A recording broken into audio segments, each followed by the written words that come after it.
Own nothing. The paradox does not elude me. Oh, wait, where did it go? It escaped, that slippery minx. Own and nothing. Bred in captivity for the purpose of reproduction. A shopkeeper puts a discount sign on his storefront. Half off of nothing for the next 24 hours. Why would I buy nothing? Because it is everything, he grins, and so on and so forth. Empty is full. Vinegar tastes like honey to Winnie. The question isn't how to win, but how to lose it all and grin. This episode is sponsored by no one. Our return guest today is Rodney Norman, comedian, philosopher, joy sparker, and immortal laugher. How are you, my friend? I'm fantastic. Thank you for having me here. Of course, welcome back. The Laughter of the Immortals has always been one of my favorite Hermann Hesse and Steppenwolf descriptions of the only way to escape the drudgery of self and the illusion of, identity and life perhaps is to laugh yourself free in the magic mirror, and then you get to join the laughter of the immortals who are out there giggling at the show. So I think you're related to them. My projection upon you. Oh, well, thank you. That's quite an honor. So as we begin our journey in the hearse, I'm in the trunk, Death is driving, maybe you're sitting shotgun. Where do you think Death is taking us today? Alaska, Nebraska? Where are we headed? You're on an adventure right now and had some engine trouble and Yeah, it turns out just outside of St. Joseph, Missouri is where it's taking us. Or at least that's where it's taken me. Cool. And now we're here in somewhere near Santa Barbara. So what does own nothing evoke in you? When I mentioned that to you when you walked in, I think you said, I've got that covered Well, all of this is temporary. We like to think that we have things or we own things, or, when someone we love moves on or passes away, we feel like we've lost something. But in reality, we've never had anything. We've never owned anything. Even the wealthiest people with all their money and their masses and their huge mansions, and they die, it's still here and they go away. And it's all temporary. It's all just fleeting moments of nothingness. And so we get worried and upset about losing our stuff, when in reality we really don't have anything. We're just borrowing everything around us. It's all temporary. At least that's how I view it. Agreed. No, I do too. So as I was thinking about this idea, obviously owned by what you own is something people might say possessions end up owning you, the stress, of maintaining or keeping, or just the hungry ghost syndrome of that. Owned by beliefs, I feel like that can also be a slippery slope of. Oh, certainly. Owned by identity, ideologies, etc. Giving it all away while keeping your true you intact. I don't know how to exactly specify what I mean, but we, or the you, or the some soul perhaps is how I might see it, the love. What is that like? Because I feel like you do embody that in many ways, but to be aware that it's all temporary, but not so detached and dissociated where nothing means anything, because I feel like that can be another section of the path for, okay, we don't own anything, it's all temporary, fuck it, it's a video game, but also having the meaning while having that. Well, it's the moments, it's the relationships that we have. That's what it's all about. It's not about the stuff and accumulating awards and things and money and power and prestige. All of those things are just, window dressings. It really isn't anything. What matters, what really it's all about, is about the connections that we have with others and the relationships that we develop, because that's the only real thing that we have and that we are. And when you finally see that, it's easy not to get hung up about, your car's head gasket and alternator going out and costing you thousands of dollars. Instead of getting upset about it, it's like, nah, oh, well, it's just more stuff. Are you able to do that pretty quickly in the moment? Yes. I mean, I still, you still get frustrated because, all it's going to take and all that it's going to incur. But at the same time, because of these difficulties that I ran into, I met some wonderful people who were like a gentleman who just saw us, parked in a gas station parking lot with our hood up. He just, he didn't know who I was. He didn't know who we were. He didn't know what our situation was, but he stopped his truck and walked over and said, "Is there anything I can do to help?" And when I explained to him what I needed tools and parts. And he says, "Well, I'll take you wherever you need to go." And he drove me around town and we got all the stuff I needed. And I got to talk to him and hear about his life. And it was like, this is a gentleman I would have never met ever in my life. And here was this one opportunity to meet him. And it was only for a moment, but it was nice because I got to meet a human being who cares just to care. He wasn't out to get anything for it. He won't accept any money. He wasn't doing it for being aggrandized. He wasn't making a video for his YouTube channel or anything. He was just a nice guy that saw someone in need and he stopped and helped me. And I got to meet this guy. I got to meet this wonderful human being that I would not have gotten to meet had it not been for the car trouble. And then when we got that part fixed, and then the car had more trouble, and then I was stuck in a situation where I needed to be thousands of miles away, and I had no way to get there. And a friend out of nowhere contacted me and said, "I understand you're having some trouble. Can I help?"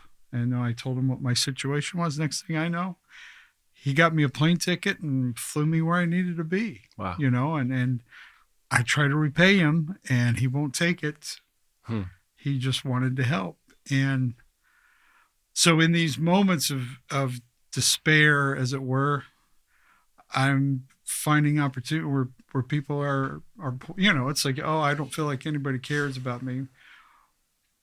But when I really needed help, there they are, and I'm finding this even more with, my daughter is going through a lot of health issues and battling cancer and is starting treatment, and she's bedridden because of pain and all this stuff. And I didn't want, I didn't want to go out to the world and say, oh, look, oh, woe is me.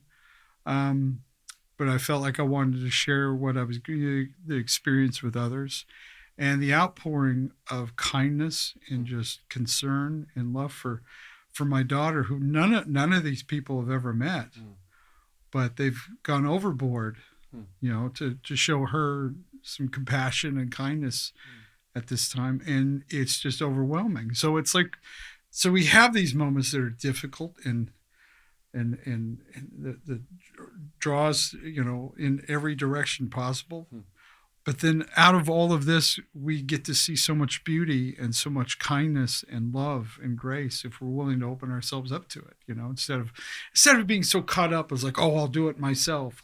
I'm a strong, independent person. I don't need anybody's help. And it's like, no, you do, and be willing to accept it and be willing to ask for it.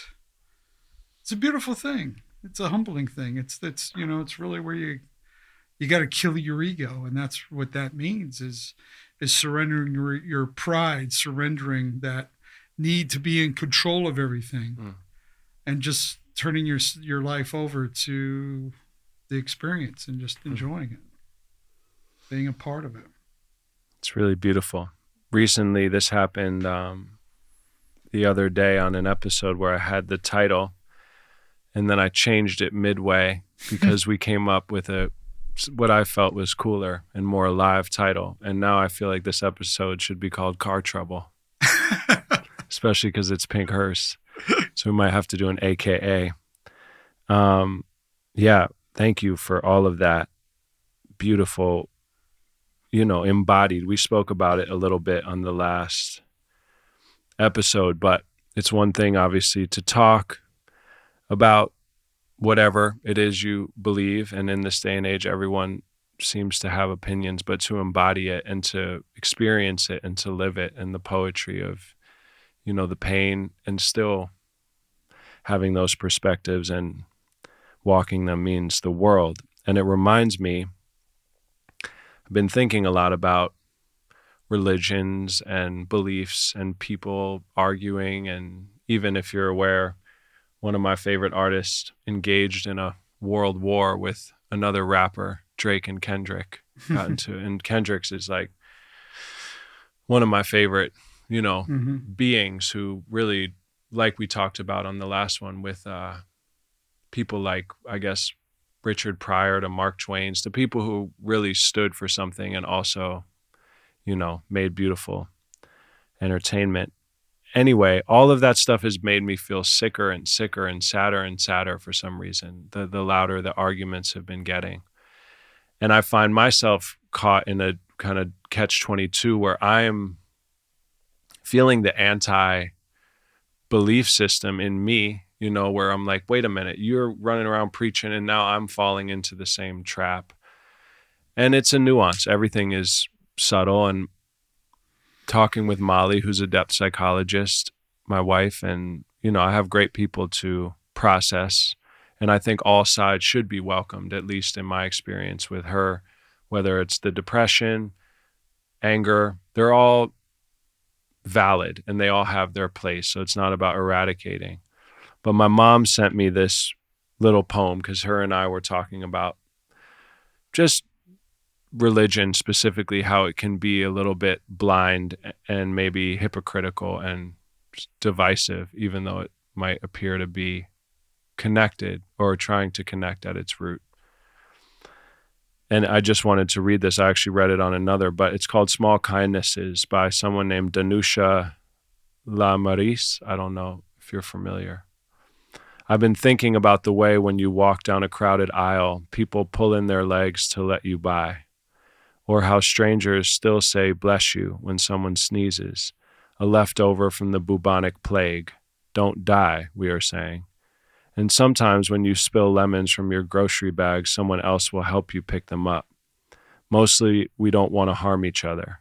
We want to be handed our cup of coffee hot and to say thank you to the person handing it, to smile at them and for them to smile back, for the waitress to call us honey when she sets down the bowl of clam chowder, and for the driver in the red pickup truck to let us pass. We have so little of each other now, so far from tribe and fire, only these brief moments of exchange. What if they are the true dwellings of the holy, these fleeting temples we make together when we say, here, have my seat, go ahead, you first, I like your hat. You basically just said that, but just to add another echoing voice of the immortals into the fleeting temples, that what we truly do have, these moments of connection. Yes, absolutely. I love that. Yeah, I'll send it to you after. All right, here we are, driving along, always hitting a couple potholes and having some fun. Well, this is, I guess, a curveball from where we were, but another thing that's been present recently is when being woke goes wrong, being too woke, if you will, and the tiptoe eggshell insanity, in my opinion, of, it just getting a little out of control, of like the one-upmanship of, do you know that you're not supposed to, and then just being paralyzed and like, wah. Well, it's they surrender one set of limiting beliefs to just acquire a new set of limiting beliefs, but think that they're open and woke. And really, they've just lulled themselves back to sleep again. Yeah, it's tricky, man. That reminds me of the idea of like, light is where the I don't believe personally in evil or demons or anything. I think it's all energy and imbalance, perhaps, whatever. But it hides in the light. It actually is closer in the, the people preaching or being woke. There's actually a sneaky sleeper right there wielding the puppet strings. How do you navigate that, I guess, with your own social media presence, voice? I don't know if you get in trouble for anything because you're pretty. Well, the thing I find is that when people get upset with me, it's not because they're really upset with me. It's they're upset with the way they interpreted something that I said. Yeah. It's like I did an apology. This was it was 10 years ago. And it was something that had happened online. I don't even remember the incident specifically, but I remember this lady was upset with something I'd posted. And so I did an apology. And I basically said, I'm really sorry that you're such an idiot, that you got offended by that you're so wrapped up in your cocoon of ignorance that you're incapable of just enjoying something for being funny. That sometimes you just do things that are funny because they're funny. You're not trying to make a point. It's just be silly. And so, and it was funny because I did the apology, just kind of having fun with it. It becomes more relevant every day. I'm sure. And it is. It's part of that ego. It's like when somebody thinks they've become woke, they think, and they think of themselves as a warrior of injustice, and they're there to right all the wrongs of the past, and they're smarter than everyone else, and they see things that others don't see. It's like, no, we all see it. We all know these things. We all know how to be a nice person. We all know how to be a compassionate person. And that's really what it is. But they've taken this idea of compassion, and now they're forcing everyone else to be compassionate like them. And in doing so, they become uncompassionate. 100%. It's like you turn into the exact monster you're trying to fight. Always. Yeah, and it's if you're looking for it, you'll probably find it. It's like the lens we can choose to, see through would be benefit of the doubt, or in the heart, or we're going to look for the slip-ups that are inevitable as humans, and so we're it's impossible. All flawed. I mean, yeah, exactly. It's like I've always said, why hate somebody for something like their religion or their politics or the color of their skin, when you can just really get to know someone and find something real to hate them for. That's great. And on that note, just to, I guess, to roll down the windows and air out whatever is in the hearse, a similar topic of sneaky parading of perfection or the right way, which also feels very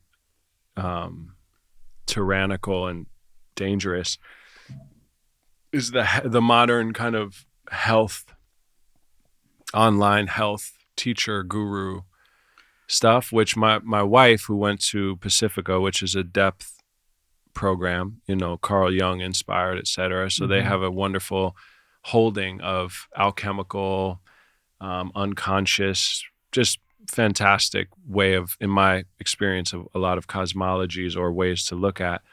And she was saying that it feels almost patriarchal, which I'm not trying to hate. Again, we can get tangled. That word, every word is so, suddenly that's evoked 1,000 things in whoever's listening that is not what I meant. So I say that lightly, but just this kind of,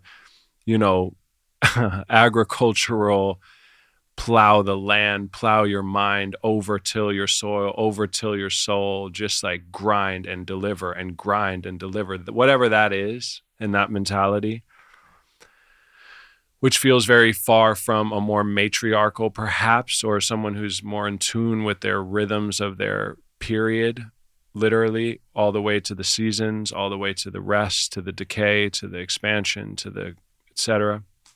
That although it can be wielded, the modern health stuff, as like detox your blah, blah, blah, and I'm not throwing all the water out or the baby out or whoever out, But she just had this interesting insight that it can be sneakily perfectionist and like this over demanding standard for women need to be not just stay at home moms, but they have to be good mothers, but they should also work, but they have to look like this. And you better stop drinking alcohol, which I recently did. And I've been off it for 7 years before that. And I'm all about whatever journey you need to do to be you. Mm-hmm. But I'm curious your thoughts on this kind of time where it can just be so overwhelming. Everyone has the new opinion of how you need to live. Well, first of all, stop listening to everybody else and just live what's within you. You know, if a woman wants to stay at home and raise kids and be a housewife, why should anyone care? That's beautiful to dedicate themselves to the well-being of children. 100%. I mean, a childhood, that is an amazing thing. To be able to raise a child who's going to go into the world and not be a problem to the rest of the world, who's going to go from a very healthy perspective, who's going to go into the world having known and experienced love, and is capable of going out and sharing that with other people. That's a beautiful thing. But also, if somebody wants to work hard and dedicate themselves to a profession and a career, and they're able to do something in that brings, finds a cure for cancer or helps teach people how to live healthier and work through that's beautiful too. Yeah. We all shouldn't be on the same path. And this idea that you expect everyone to be on the same path to be able to prove some weird, strange point that you think that you're making. Yeah. No, we're all here to have our own experience. And instead of forcing or pushing your perspective on this, appreciate everybody for who they are and what they're doing. And no one is below anyone else. Just because they decide not to have a career doesn't mean that they're any less of a person. I think, if anything, that's an amazingly beautiful, altruistic thing that they've done with their lives. They're literally dedicating their life to raise other human beings so that their lives will have some greater meaning. It's one of the hardest beautiful. jobs too, I would say. Absolutely. What we were joking, my friend and I, Michael, he came up with this, and then I mentioned it to Kate. You know Caitlin Murray, the comedian? She's really big on Instagram, but she does a lot of mom parent humor. Her whole thing is like have a snack. Yeah. She's really funny. So she was on the show.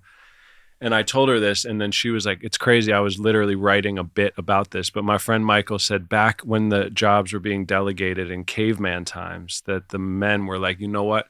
Fuck it, babe. You deal with the kid.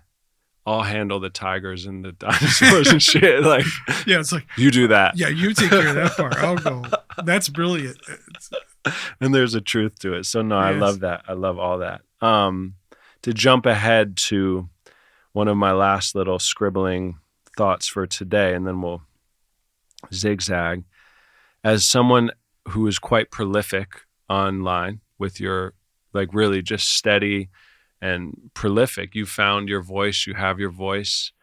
Do you watch things online, or are you mostly using it as a tool to share your work? And what is that balance like? Basically, my thought was like staying zen in the storms of social media, or listening to yourself while being so active. How do you deal with that? I was actually just thinking about this last week about, because you're always looking for motivation, looking for something new to talk about, looking for a different angle on something. Even going back and looking at videos and saying, maybe I could do this idea better. Right? There's a better way to explain this. And I think as far as finding the zen, it's like I'm not. I guess the best way to explain it is every once in a while I start getting caught into that trap where I start thinking about the numbers. How many views am I getting? How many followers am I having? How you're worried about all those things, and I have to keep stopping myself and say, stop chasing the algorithm. Stop trying to be like everybody else. I didn't get where I'm at because I was like everybody else. And I'm not going to get any further by just all of a sudden changing and becoming like everybody else. But it's just being in that moment to say, okay, what is it that I really feel like I need to say right now? Mhm. And look, there's times, goes days, weeks, I just don't feel like I have anything to say, so Mm. I don't say anything. So Mm. I'll reshare videos that I've already done or whatever. I do, but I don't get hung up on it, thinking I have to produce. I have to produce. I have to pound it out, pound it out, pound it out. Even though that's the message they tell you: is Yeah, just of keep course. producing, keep producing, keep producing, keep producing. And I'm like, I don't. I'm not interested in that. I want to make sure that everything that I put out if nothing else, has meaning to me.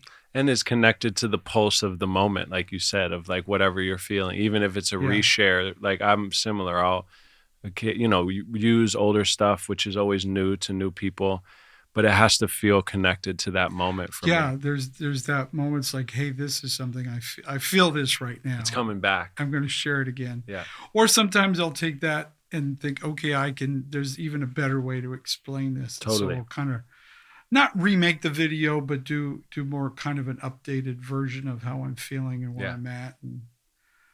And yeah, I don't get hung up on the numbers. I just Well, don't worry about it. you said occasionally, just to because that was my next thought in that, like the car trouble, you said sometimes you might for a second, so you're able to quickly catch yourself, is what you're Oh, saying? sure. I fall back. I had that moment when we'd just been through the whole thing of getting the one part fixed, and then as we're moving on, all of a sudden I realized there's another problem that's even a bigger problem than the other one was, and Always. and here I am. I'm just like, I've got to be somewhere in 2 days, and I've got no way to get there. I don't have Yeah. the money to fix this. I'm just, you're just frustrated because Yeah. it's like I don't know how to fix this. and Surrender. and I got upset, and I was just like, ah. And one thing I allow myself to do is that when I feel that, is I like, just feel it, just get it out of your system, because I don't want to hold it in. So I just go, okay, I'm upset about this, I'm frustrated with this situation, ah. And then I go, and then I have this moment, so okay, we're done with our little pity party. Now, how do we fix this? Now, how do we get out of this situation? And then you start evaluating, okay, what's the best option, and start exploring those. Mm. And then it becomes a challenge, and then it becomes a game, and then it becomes fun. It's like, okay, this is right now I'm on the side of the freeway somewhere in Omaha, Nebraska, in a car that doesn't run. Mm. And I got to be in California in 2 days. How do I fix this? Yeah. And I have no money to do it. Crazy. Yeah. And all of a sudden, you just surrendered. He's like, I don't know how this is going to happen. I don't know, but I was like, I'm going to make it. I'm going to be fine. Wow. And when I just say that, I say, I'm going to make it. Going to be fine. And even if I don't make it, I'm still going to be fine. It's not the end of the world that I don't show up in Murphy's, California, and do a comedy show. We can always reschedule. Mm. It's not the end of the world. And yet, for me, like I mentioned with that silly episode I did recently, and the mic wasn't connected, so I had the worst audio, and I'm about to put it out. It can feel like pressure, not literally the end of the world, but it can hijack you so quickly. For me at least, because you feel like, oh, I wasted all that time, and I wasted their time, and it's not going to be the way it is, and you feel all of those things, and it's like I said, I just let myself feel it. It's like, okay, yeah, exactly. I did something dumb. It was foolish, blah, blah, blah. Yeah. Okay. Mm-hmm. Now what do I do with it? What do I turn this into? Two of my favorite versions of that, I interviewed a guy named Akunta Kente, who's a great artist, Joseph. And he said anytime something like that happens, I think he takes 2 breaths and then he yells out plot twist. That's brilliant. And I did that the other day, actually. And Molly was like, what? And I was like, don't worry. I told her what it was about. And then Jed Bartlett in The West Wing, laboring intensely over life and death, literally decisions as the president. And then once he made the decision, he would say, what's next? So I'm trying to embody and get into that, care, do your best, and then what's next, and don't let these like skin flap thoughts continue to. You continue to second guess yourself, and you're going to drive yourself even more crazy. And that's like you said, just making sure you get it out while you feel it. Tom Robbins in Half Asleep in Frog Pajamas, there's a character who is obsessed with money, And at one point, the co-character tells her, he's kind of a Zen trickster, that is how the universe, as a Zen teacher, teaches us, is through the things that we're obsessed with, algorithms or phones or whatever it may be, money. And that's like the master whacking you with the stick as you walk on the tightrope of yourself until it doesn't bother you anymore. Hopefully, if that's possible. I mean, I'm trying to get there, but it's tricky, which makes me specifically about the social media and being a creative in this time. I think from a lot of people I talk to in my own experience, it's definitely hard to, survive, period. Not just for artists, but especially in the face of all that, to feel like, am I really going to go for it and call up, all the savage production techniques of, especially when you're doing maybe filming stuff or music stuff. It's a lot, the inertia, and knowing that the landscape is dismal right now. Like, if you didn't have traction, would you still do what you do? Well, yeah, you have to. I think that was probably the lesson that I learned, was like when I just stopped worrying about how I was doing, that's when it started taking off. When I stopped caring what the audience thought, when I stopped worrying about whether the numbers were good or not, when I stopped even thinking about that stuff and just thought, just make something that's fun to do. Just go out and make a silly video, go out, talk about this subject and in a crazy, ridiculous way, and just have fun with it. And once I started doing that, it just took off. Wow. And I've kind of had to relearn that lesson sometimes, because I'll sit there and go, okay, I'm going to, write it all out and plot it and plan it and get everything perfect. And then that video is not seen by, nobody cares. I know. Isn't that funny? And then that one that's just the spur of the moment. I have a half-baked idea and I'm not even quite sure what I'm going to say when I turn on the camera and I start going for it. And when I'm done, I think that's one of the dumbest things I've ever said or done, and that's the thing that connects with people. Wow. So that's crazy. It's so true. Maybe there's something about the over attempting to do something that takes away that just natural good energy or some sort of less pressure. I think people so. feel. I think that I think there's an energy, there's a frequency that we tap into when we first have that feeling. Yeah. And as we focus on it, we can either amplify it or just kill it. And most of the time we kill it because we're trying to make it perfect. And it's like perfection is what kills everything. That desire to make everything perfect, have the perfect time to do it, the perfect location, the perfect everything. That perfection is what drives us crazy and keeps a lot of people from doing anything, because they think if I can't be perfect, then I'll look like an idiot, and I don't want to look like an idiot, so I won't do it at all.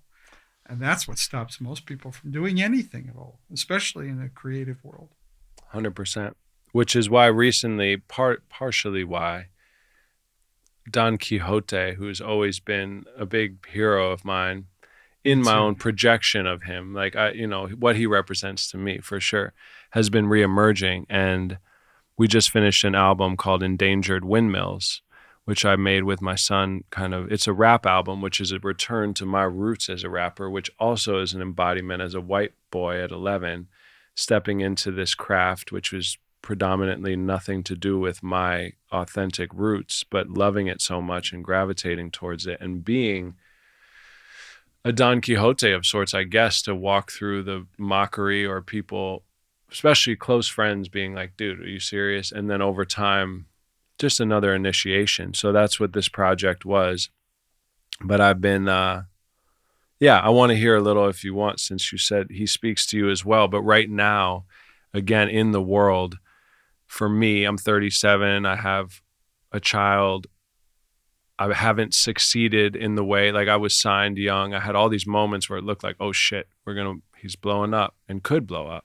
Same as so many of us. Like what's the difference between you and I and so and so and so and so? All these little lines of like moments or timing, or maybe we all have our slots in life, is what my mom says, which I kind of like that one. It's like you have your slot in life and own that. So it's not a comparison game, and don't Anyway, so I've been thinking about and seeing this theme. How do I justify continuing to create like crazy? How do I, I'm aging quickly. I don't know if that's true. I feel like I'm aging quickly for some reason ever since having my son and how intense I am with my creations.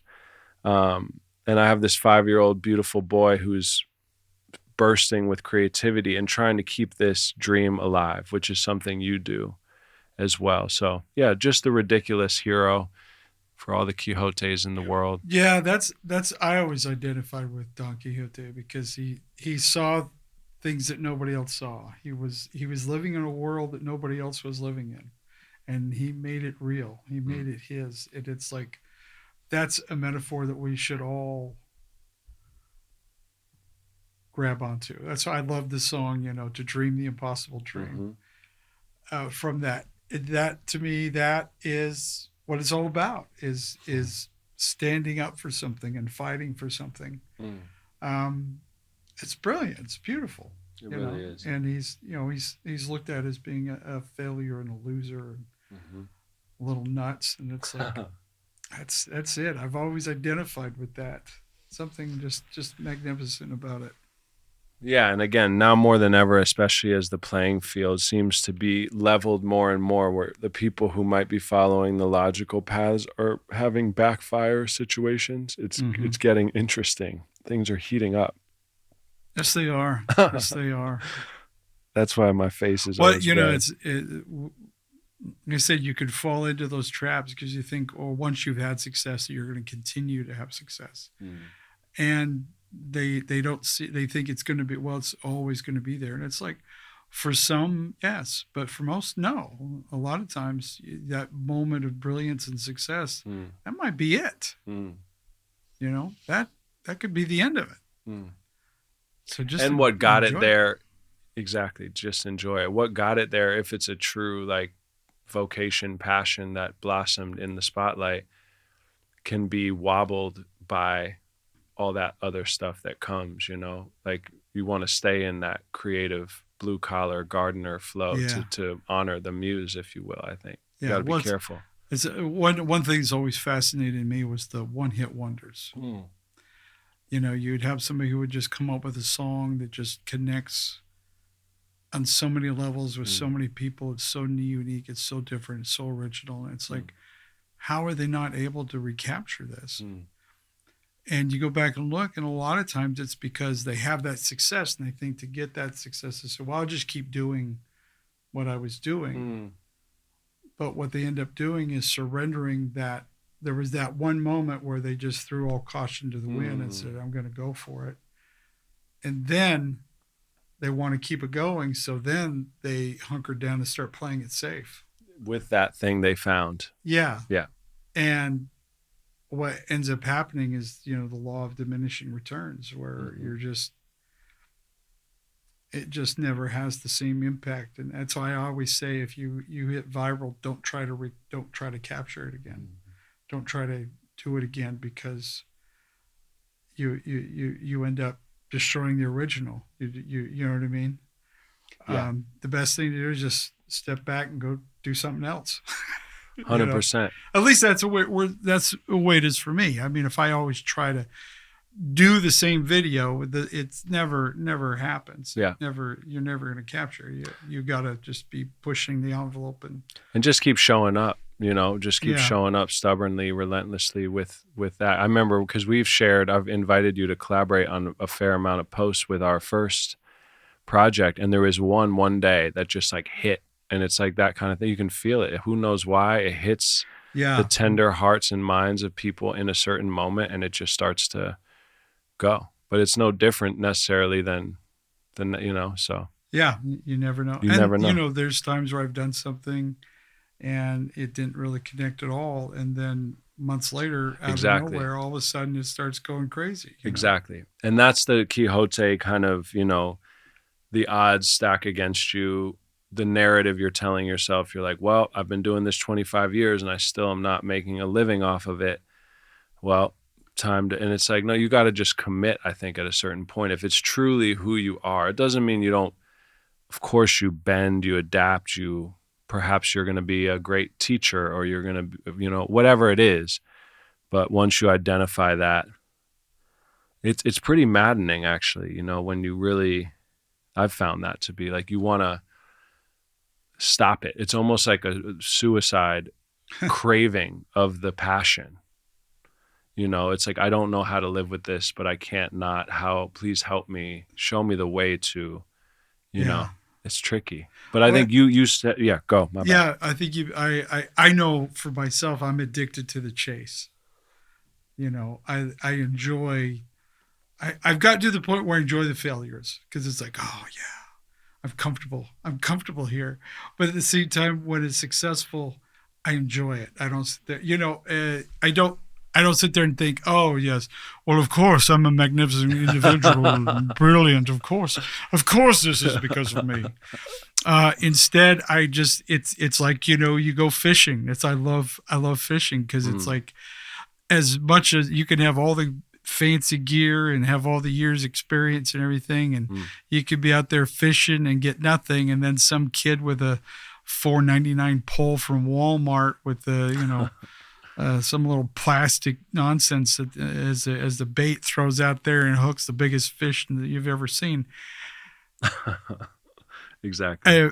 A lot of us is just say, hey, I'm just gonna just enjoy. I enjoy fishing, whether I catch it or something or not. Yeah, I just enjoy this, and that's what you have to do, is just say, I enjoy just being here and being a part of this. I love that. And if something big comes of it, wow, that's going to be fantastic when it hits.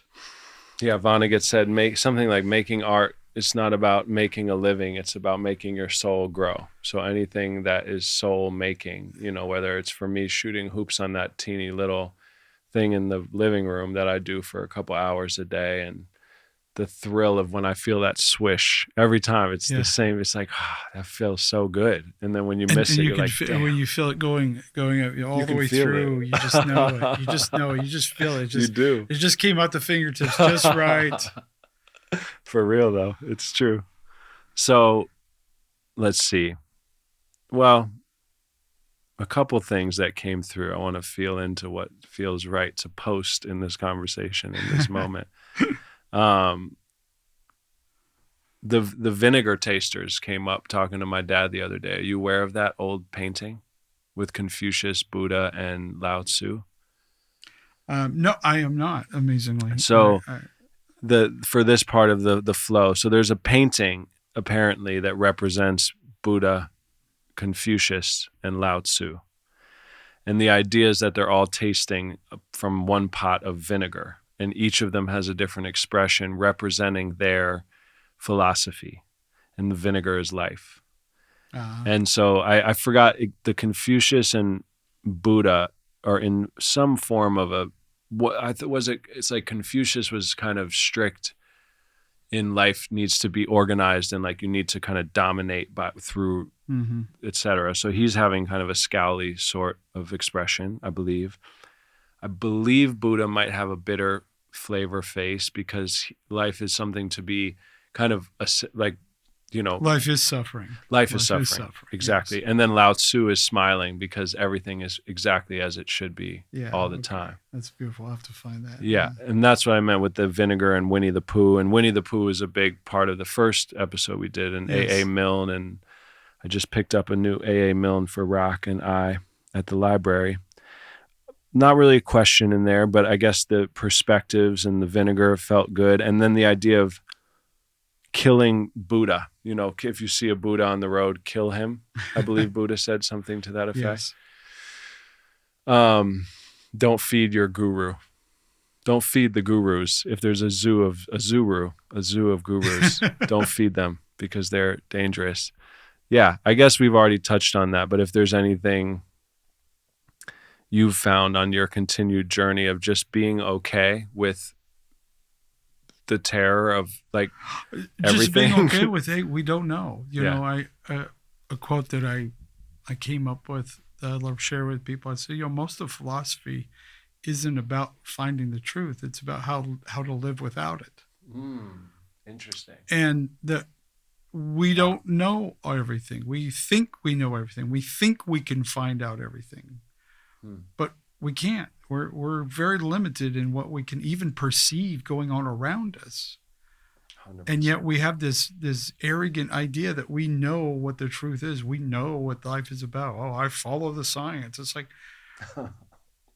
it's the most ridiculous thing ever to say that the science is final. So that's, you misunderstand science. Then you misunderstand science is it's a journey. It's one discovery after another that leads to us to something else. And when you say, hey, we're going to stop right here, that's just self-imposed damnation. That's just stopping, saying, okay, this is all we can learn. So I've got it all figured out now. It's like, how ridiculous of an idea and statement is that?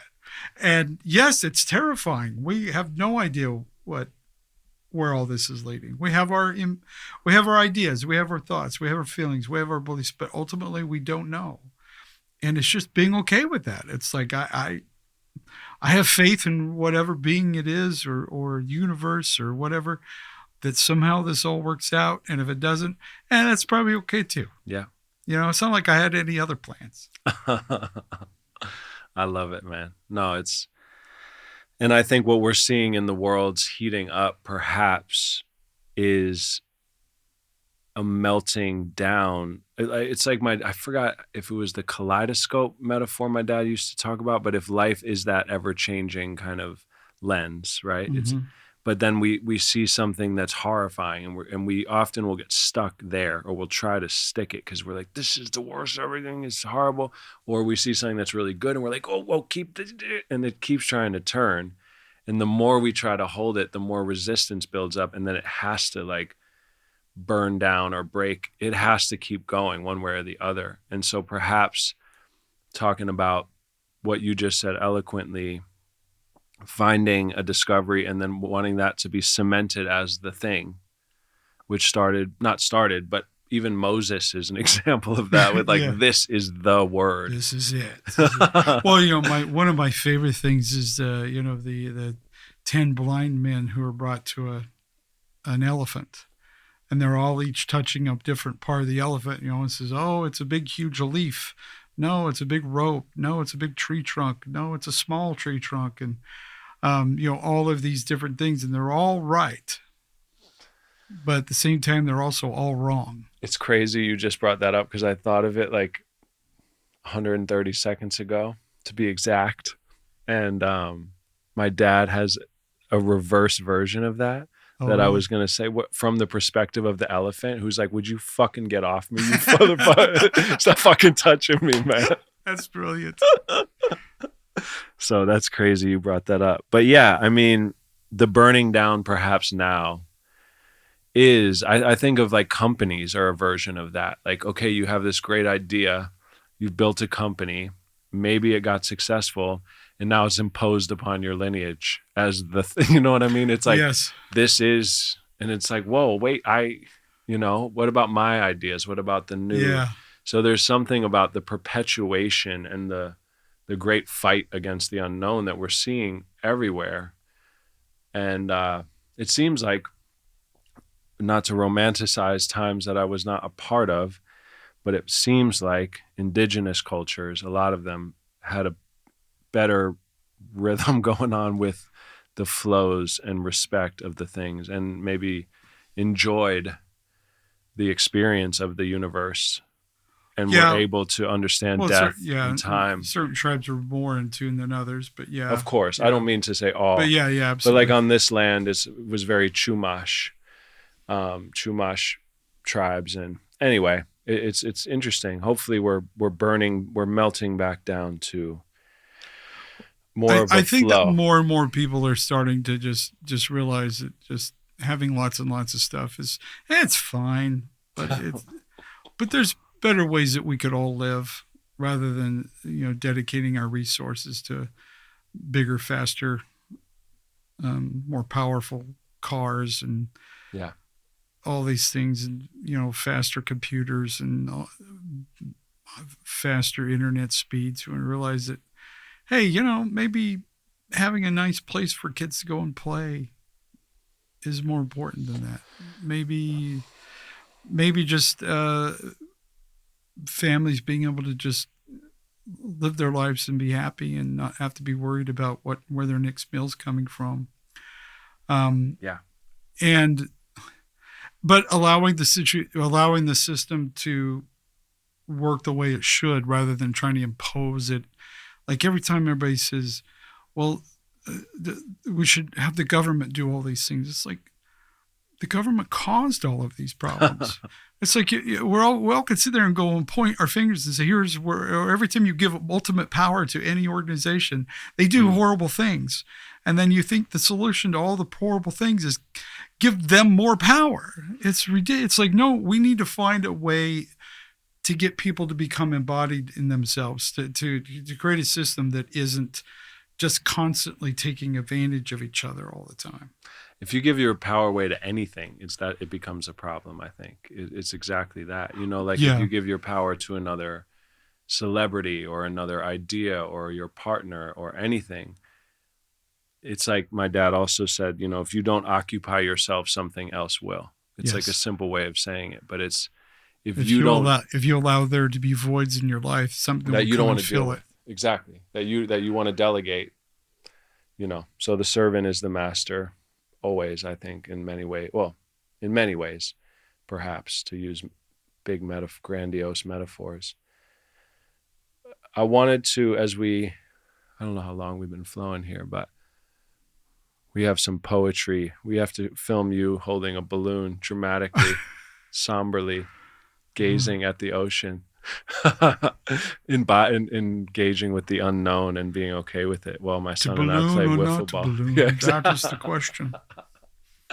Exactly. But not to go too deep or wherever you want to go, if anywhere, on this topic, but the embodiment, as I mentioned earlier, rooted in experiencing of loss and pain. So we didn't touch on it in your first episode. I don't even know if I was aware of it. I think maybe, but that you spent time in the military. Yes. As a Marine. Yes. And thank you for your service. Oh, thank you. And you had, I think you mentioned this at some point, but a devastating loss at one point with a child, which again, I don't mean to just bring these things up randomly, but yeah, I guess just anything you would share with other people, myself included, who are navigating the tenderness and the physical experience and the psychic and the whirlwind of the illusion, which is real on some level and can grab us and be really, really painful to the point where no sort of wisdom can touch it. It can send you into chemically, like states of just pain, which is something. Just like how you continue and find your you-ness through all of that. Well, my daughter, she's been in pain for many months, and she's had some back issues, and she's been to doctors, and she's been to chiropractors. She's been to emergency room several times and trying to just something to stop the pain, and nobody could figure out what was wrong with her. She finally just got to the point where she's just like, I can't stand this pain anymore. And to her credit, her friend was like, look, you really need to go check into a hospital and insist that they look at what's going on with you. And so she finally did. She went, checked into a hospital. The first few days, they thought, oh, you're just trying to get pain meds. It's all in your head. And finally, they went and took her in for an MRI and found the fracture in her back. But at the same time, they also found cancer. And they had to do a biopsy, found out that it was a very aggressive stage 4 cancer. It was very, very malignant. And it was to get the final diagnosis of what was going on, her back was fractured because of the weakness that was caused by the cancer, because it goes in, it just sucks all the nutrients out of everything, and basically made her bones very brittle and put her in a lot of pain. and all this stuff. And she was relieved to just finally know that it wasn't all in her head, that it was real. She was like, yeah, okay. I told you. There was that relief. And then also just knowing that now she's getting the medication she needs to get to deal with the pain, and that she's now on a plan to do the treatment and everything. And we were there when she first went into the hospital, but then I went on the road, so I was gone for a few weeks and had planned to be on the road for the rest of the year. And then the one morning, the doctor called me and said, Tia said that you should be included in the plan, and I'm just here to tell you what's going on. So he broke down everything that was happening. And I remember the moment when he, to hear it before what it's talked about, well, it might be this, it could be this, could be that, could be that. You're still very hopeful. But there's that one moment when the doctor says, it is stage 4 cancer. We need to get aggressive with the treatment. And without saying it, because I've been through it with my brother and everything, and he passed away in January after fighting it for over a decade, and knowing what it means when the doctor finally says, this is what the problem is. That's when it all just, like I said before then, it's just maybe. But when he finally says, this is what it is, when that moment hits you, it's everything, because this is my beautiful little girl, and she's so young, she's still in her 20s, and she hasn't gotten to live life yet. She hasn't gotten to really do everything that she had wanted to do. And here's this sitting there. And so we go through that moment, and I talk to the doctor and I thank him.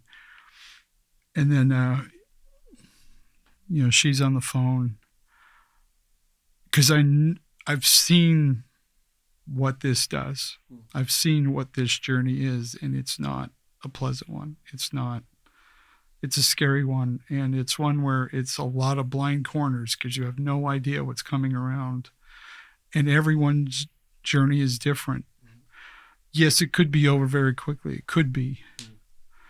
But hearing the prognosis, it's like, it's not going to be. This is the cancer's spread to her lungs, to her ovaries, to her back. It's spread quite a bit already. And even though she's young, it's still, there's this battle that needs to be fought. And it's not an easy battle. And just having that moment of just, telling her, I'm sorry. I wish I could stop this, but I can't.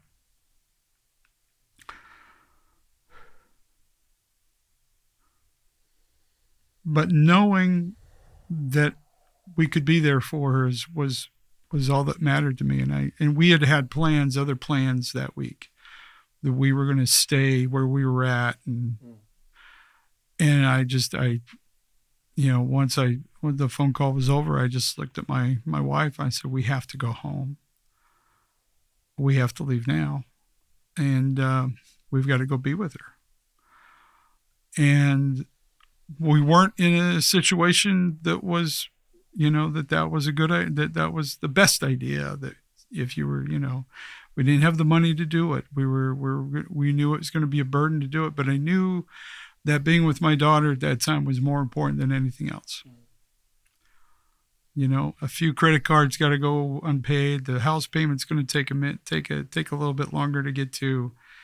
We have to be there. This is going to be more important, because in 20 years, I'm not going to remember that I was behind on a house payment and had to live off credit cards for a little bit to get through this. I'm not going to remember that, but I'm going to remember being there for my daughter, being there, to help her go through this.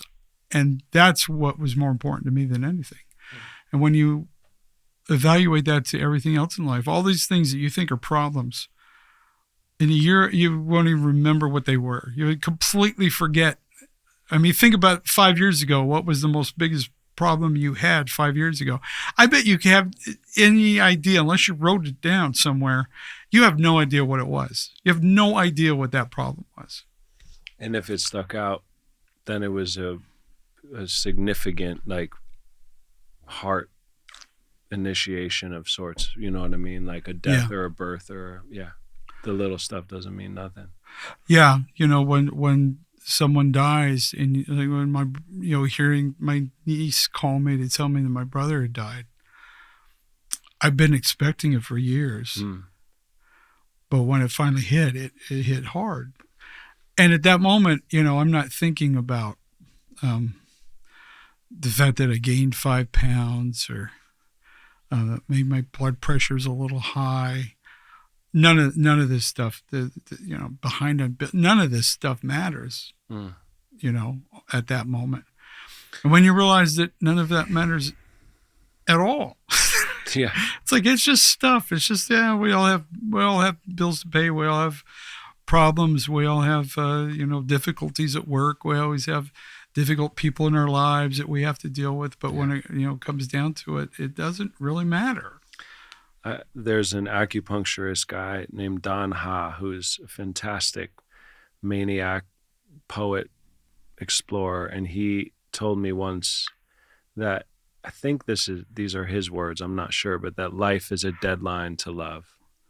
And I like that idea of life is a deadline to love. And it's, and I think a lot of the maybe what's coming through of the owning nothing, it's like not using our philosophies or even our creativity, let alone vices or whatever, any coping mechanisms to try to armor ourselves from anything that's meaningful, that's beauty, that's love, that's loss, that's grief.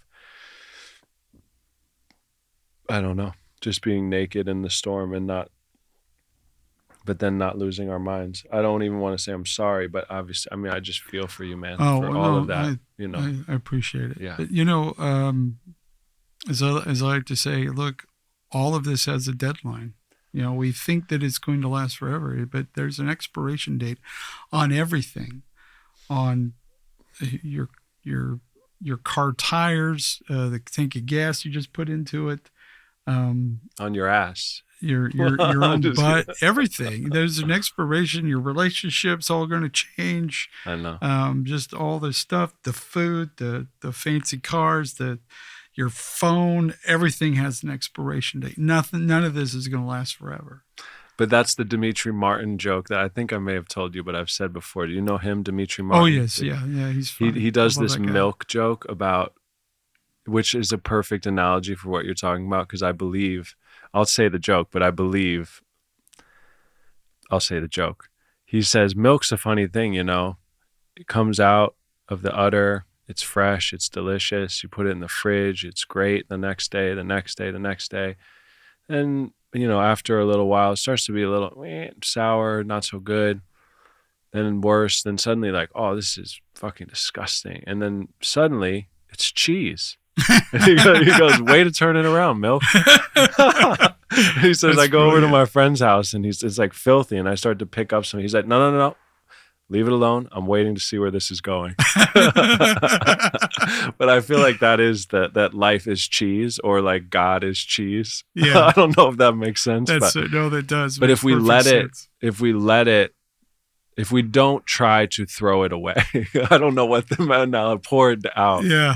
If we let the milk of our existence and life and trusting that. I mean, I've had moments in my journey where I see people, I don't know about you, but maybe it's because I was diagnosed bipolar. So I have a twinge toward the magical sometimes. Maybe it's all projection and brain chemistry, but I've seen things that feel like, wait a minute, was that like God for a second, or was there some sort of divine? And it feels like in those moments, which might just be projections from my soul, but even so, then that means somewhere in me, there's a knowing perhaps that everything is not only okay, but it's like just wait and see what's coming, Wait but and not see. to live like, I guess for the extreme version of the people who are waiting for virgins in the sky, not to go for living because you're going to, but there is something like, this is not in vain feeling, all this, Yeah. you know, Is something. when you start to realize that even the bad things that you experience in life, a lot of great things come of those things. Exactly. You know, and when you think, oh, I would not go back and change that, well, it's because if you did change that, it puts you on a different path, directing you away from something incredible that's in your life. Car trouble. Yeah. Or anyway, there's so many beautiful ways of saying that, but the appointment with death, and then the guy runs away and then death is waiting for him, that whole story. Yes. It's yes. the same. It's like, it's all, yeah, there's a magnetic destiny to the situation. And there seem to be these laws, almost like micro, macro, I love your quote about philosophy helps us not to find the truth, but to live without it. Yes. That's awesome. But yeah, so as we wind down and our friend Death cruises us into some, I don't know where we're going today to park. Maybe we're parking in a driveway. Keep it simple. My last two thoughts. Escaping the gravity of grooves, becoming comfortable with discomfort. You spoke a bit about that on our last episode, that you were feeling the Robin Williams call to step deeper out of your comfort zone on stage and to embody this kind of, I forgot exactly how you put it, but almost like really just there without knowing and being comfortable in this like total suspendedness, and that you said you were kind of teetering but didn't know, and I was just curious where you've been with your I'm process. becoming that more and more on stage, where I'm Cool. just freer and freer, and not. I've never been one to really sit down and think, okay, I'm going to say this, this, and this. Yeah.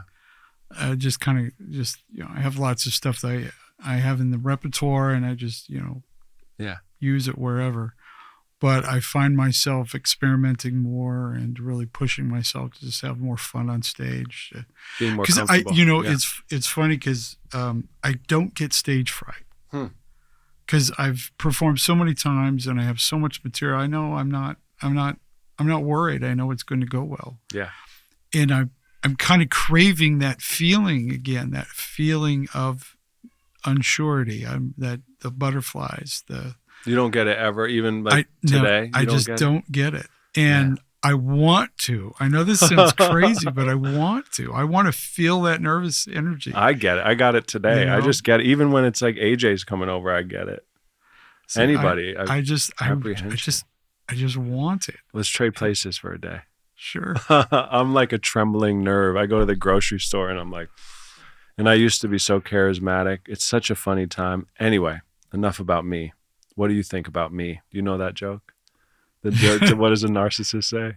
Enough about me. What do you think about me? To end this, I heard this joke from a trainer at the gym who heard that I appreciate jokes, and my dad and I are always collecting jokes. I told him a joke, and he walks up to me in the elliptical and tells me this joke. I don't remember the comedian's name, but it really feels like a good joke. So I wanted to share it with you, and then see if there's any joke that you wanted to leave us with. No pressure at all, at all. From you or one of your favorite jokes. But anyway, the joke is a guy's being interviewed for a position, and the interviewer says, "What do you consider to be your greatest fault or weakness?" And the guy says, "Honesty." And the interviewer says, "I actually don't think that honesty is really a fault, you know?" And the guy says, "I don't give a fuck what you think." I don't know why. I just really like That's funny. The poignant truth of that joke of like authenticity. People say loosely they want the truth, but anyway, you don't have to leave us with a joke. Well, I have one. Okay. That I've retired it from my act, but Perfect. One of my favorites I've ever come up with was, I'll be honest with you, I'm a little shook up, a little disheveled because I kind of had a harrowing experience getting here. I was almost in a car accident. And it would have been a very serious accident too, but fortunately at the last second I managed to change my mind. Wow. Another truth-telling joke. Amazing. And perfect way to end for car trouble on the Pink Hearse ride. Thank you, man. Appreciate you being here. Thank you for having me. This, feels like we traveled many dimensions. All right. Peace, y'all. Lots of love. You already know. See you soon.